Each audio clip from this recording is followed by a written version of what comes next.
Yo! So today I'm going to do a discussion video. I'm going to cover Booktube business inquiries, paid reviews and sponsorships. Very touchy subjects in this community. A lot of people have a lot of different opinions on them. I just want to put my own thoughts about it out there. First topic is Booktube business inquiries. Now, when you make book reviews and book related content on YouTube, you are bombarded with authors and publishers trying to make you review books for them, which is nothing new, nothing out of the ordinary. Some little irritating things that I've noticed through receiving these emails. Out of 3 years, nearly 4 years of doing this, I've only received 2 requests to review adult books, and I don't mean like adult as in erotica, I mean adult as in like just grown-up books, you know, that you just get from the regular fiction section, because the rest have been YA. That's kind of irritating, especially since my third most popular video, which is on my homepage, is a video called Why I Don't Like YA. It's like the authors and publishers didn't even try to find out my taste in books. They just see someone who might make them money and then they zoom in on that. The only other thing I've been asked to review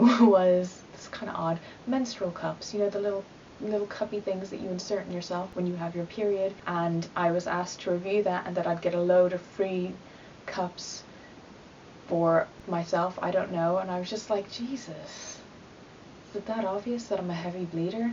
One of the things I want to talk about is badly written cover letters. Now these are authors, a lot of them I would assume that they're indie authors, self-published and all that jazz, and they don't know how to properly talk to a book reviewer, and it's just like the level of unprofessionalism is unreal. Think of it this way: if you were sending in your CV and a cover note for a job, or to sell yourself, to be like why you should pick me, or why you should pick my thing over this other person's, whatever, would you really use emojis in it? Girl, don't use emojis. You know, it's like, the thing is, a lot of people think that since a lot of us are just book reviewers, that we just film in our bedrooms, a very do-it-yourself type of thing, that they don't need to send professional emails. They can be fun and silly because they think they know you through watching your videos, though a lot of them don't watch your videos and they just make pretend. There still is like a level of professionalism that you need to uphold, and if you send me an email and you can't properly sell yourself or tell me what your book is about without being like ditzy and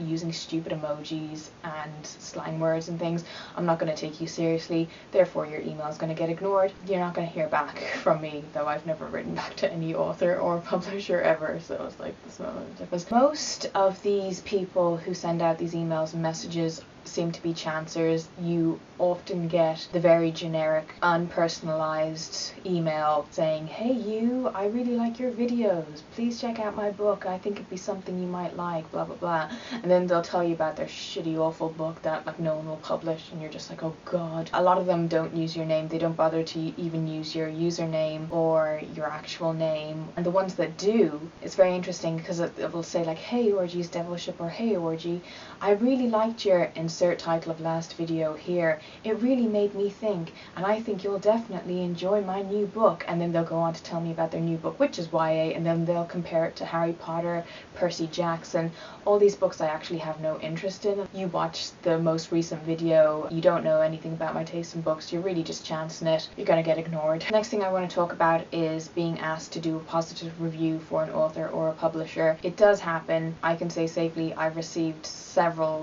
more than several emails being asked to do a positive review. I have been sent actual scripts of the review that they want me to do. They've told me, you don't even need to read the book, here's the script that we want you to say. It's just, no, go away.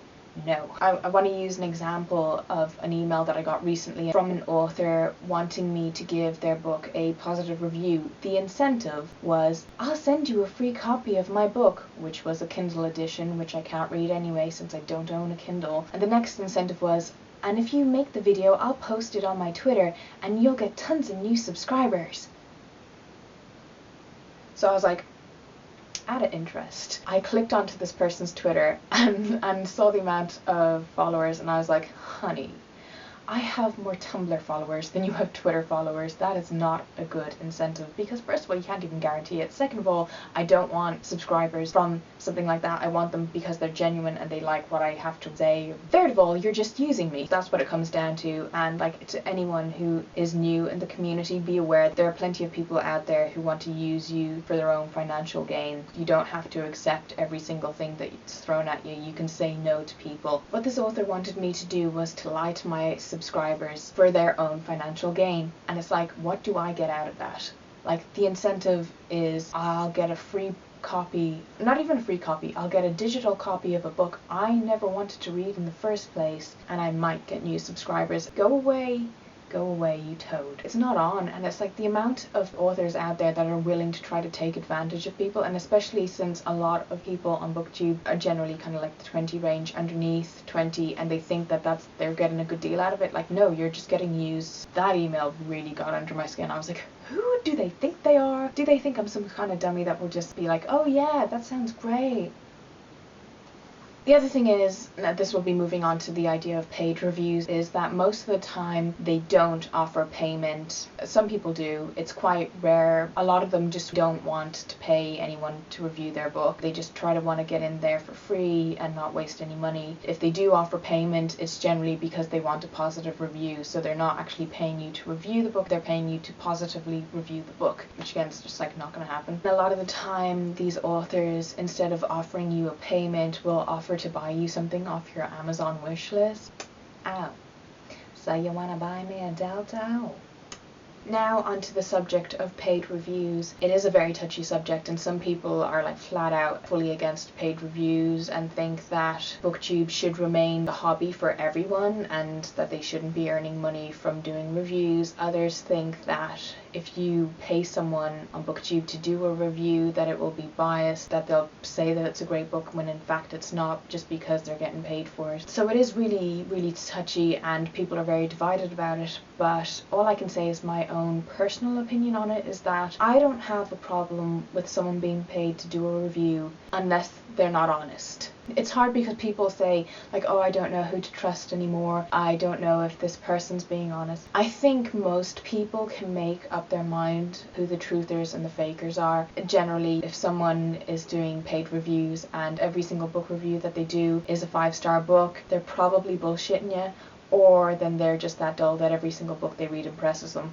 I wouldn't really have that much of a problem as long as that they say that they've been paid to do the review, as long as it's also an honest review. I don't see the problem with it, because the way I see it is that if you start accepting books for review that are books that you're not really interested in, you wouldn't pick up normally, it then becomes a job, because then you think about, okay, so you have to put in the time to read it, however many hours that may take you, whether you're a slow reader or a fast reader. You then have to write up your notes for your review, you then have to actually film the review, then edit it, and then put it up. So that takes time. That takes a good amount of time to do. I don't see why someone shouldn't be given a day or two's pay for that. You know, this has been more like a blogger thing. Lots of bloggers get paid and they give honest reviews. I don't see why that can't like come over onto Booktube, though, you know, again, people are like, oh, well, it will pollute things. The thing is, this is where Booktube is heading. It's becoming like a profitable thing. People are starting to make money off it. Authors and publishers are taking notice of it and starting to utilize it to their advantage. That's just how things are. If you're just into like requesting books from publishers that you want to read, and then you get them and you read them and you actually review them,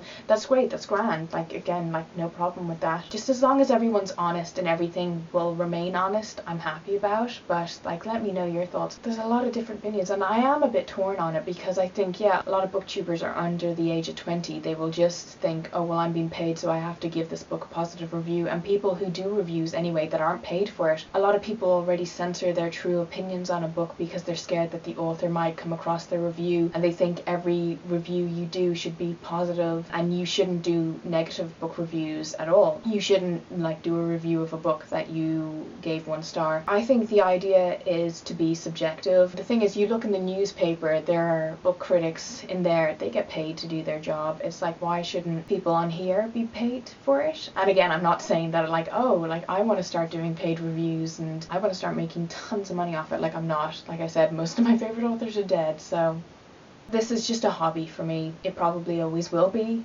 So I'm not going out of my way to be like, oh, I need to make as much money as possible from this. So those are my kind of thoughts on paid reviews. I don't know. I feel like I'm gonna get like fucking outcast for that. Next we're going to move on to sponsorships. What I found through sponsorships is that a lot of people don't disclose that their video is sponsored, and they will try to pass off whatever it is that they're selling to you as, this is my real opinion. And it's like, it's so touchy, especially now with the new rules. I know over in Europe here, I'm pretty sure you have to put a disclaimer in the actual title saying that it's an ad or that it's sponsored content. In America I think they're much more lax. A lot of the time, okay, here's a great example of like sponsored content that's not disclosed as sponsored content. I'll be watching someone's monthly favorite video, so they'll be talking about the books they read, and then they'll go on to, the other thing I've really been loving this month is Audible, and then they'll start doing a read for Audible and they'll pass it off as one of their favorites, and then they're like, if you put my username into Audible you'll get a free audiobook. And it's like, girl,